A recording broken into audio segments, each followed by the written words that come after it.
Welcome back to my YouTube channel.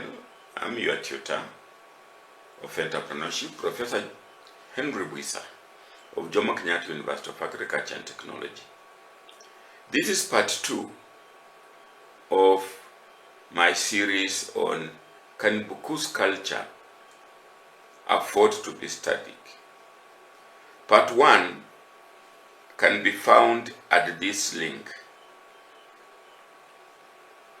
That is where part 1 can be found.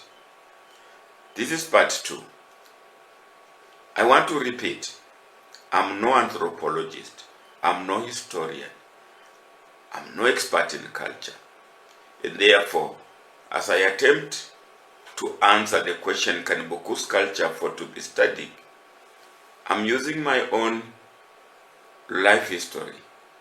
I consulted some documents, have listened to some people, have observed some rituals, and attended ceremonies, and analyzed discussions on a Bukusu caucus WhatsApp wall. This enabled me to apply my own logic to generate this series of my story. Now this is part 2 of my continuous story. In part 1, at that link, I looked at the division of culture and an accusation from a Bukusu funeral orator and advisor that the Bukusu who build modern houses with internal toilets are violating Bukusu culture. Now to him, using internal toilets is akin to excreting in the house, and that is taboo in Bukusu culture. But when you listen to him further, he actually says that is only related to men. If a man excretes in the house, then that is anti-Bukusu culture. But a woman can go ahead and excrete in the house. He argues that indeed, when women are giving birth, there is that possibility that the pain can make them, also excrete in the process of giving birth. So the Bukusu culture allows women to excrete in the house, but not men. Now, in this part 2, I look at a brief history of the Bukusu. Like I said, part 1 is captured at that link. Now, Bukusu origin. The Bukusu are a Bantu people, and the Bantus are said to originate from the west and north of Africa.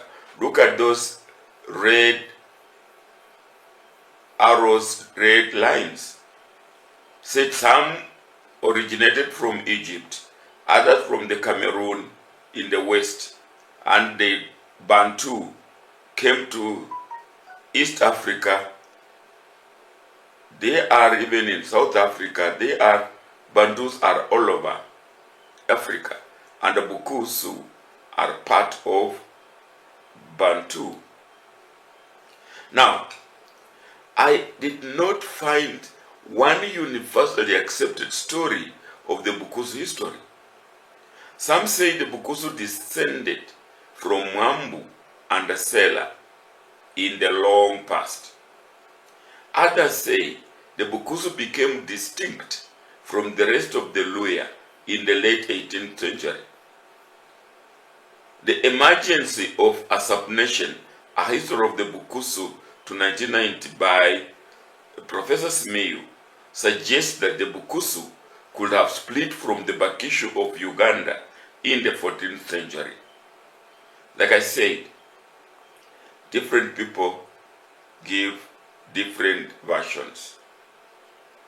Now, in the East African Red Book, a Greek writer, William Shkoff, mentions Esivakala a 60 AD market town of Mundus in the southern parts of Egypt.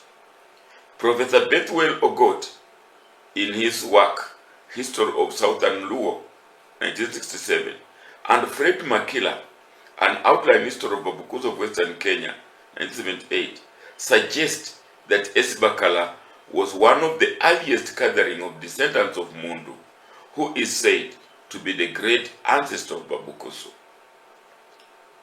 Now, Esibakala is said to have been fertile, and the Mundu's people, also called Babai, practiced agriculture and kept chicken, cattle, goats, sheep, etc.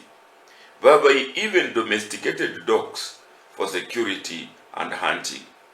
They grew finger millet, sorghum, as well as indigenous vegetables. But maize, called nasimia in Bukusu, was unheard of. So the Bukusu never grew maize in those early days. Maize was introduced not to Bukusu but in Kenya in the 19th century.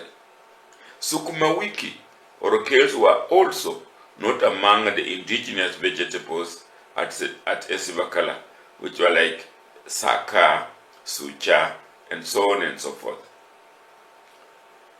Some historians say that from Esibakala in Egypt in 60 AD, the Bukusu moved to Esirende in Sudan in 800 AD, and later in the 14th century or thereabouts, they came to Mwea in Kenya after having settled in various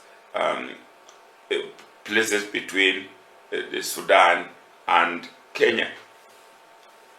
Since culture can only be as old as a people, Esibakala of the 1st century will be my Bukusu culture reference point, at least for this video or for this story. Now, we can trace, or let me trace the approximate Bukusu movement and settlements. There it is, the red trek from Egypt up to Kenya. Egypt, 60 AD, Esibakala. Bukusu are traced from there. In 800 AD, they were seen at Esirende in Sudan. From Sudan, they moved to Enambukutu, Lake Turkana,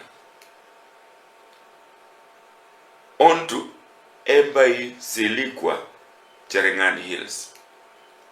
And finally, in the 14th century or thereabouts, they settled at Mwea near Bungoma. So this is the story. 60 AD to 14th century. Now, as the Bukusu kept moving and settling, they must have been adopting, adapting, abandoning, and even creating some new cultural practices and elements. This is my logic. This is my hypothesis. This I derive from what experts say about the impact of physical features such as landforms, climate, and natural vegetation on culture. You can get this information at that source. For example, climate affects crops grown by a people and consequently their food, and food is a pillar of culture. Inhabitants in mountainous areas with caves will practice specific rituals, and the rituals as an element of culture. Hot coastal areas dictate the clothes worn by people living there, and clothes are an element of culture.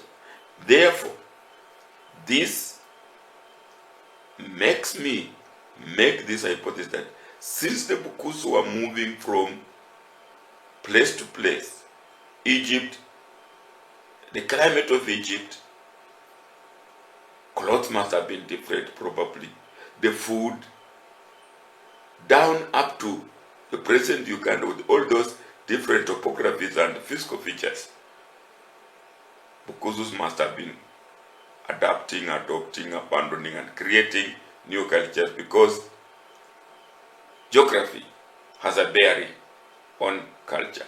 The place people live has a bearing on culture. Now, if I were again asked to list the key pillars of culture, I would list food, housing, clothing, rituals. Of course, there are more. So these are my 4 key pillars: food, housing and language, clothes, and rituals. Now, in part 3 of this story, I look at food as an element of culture.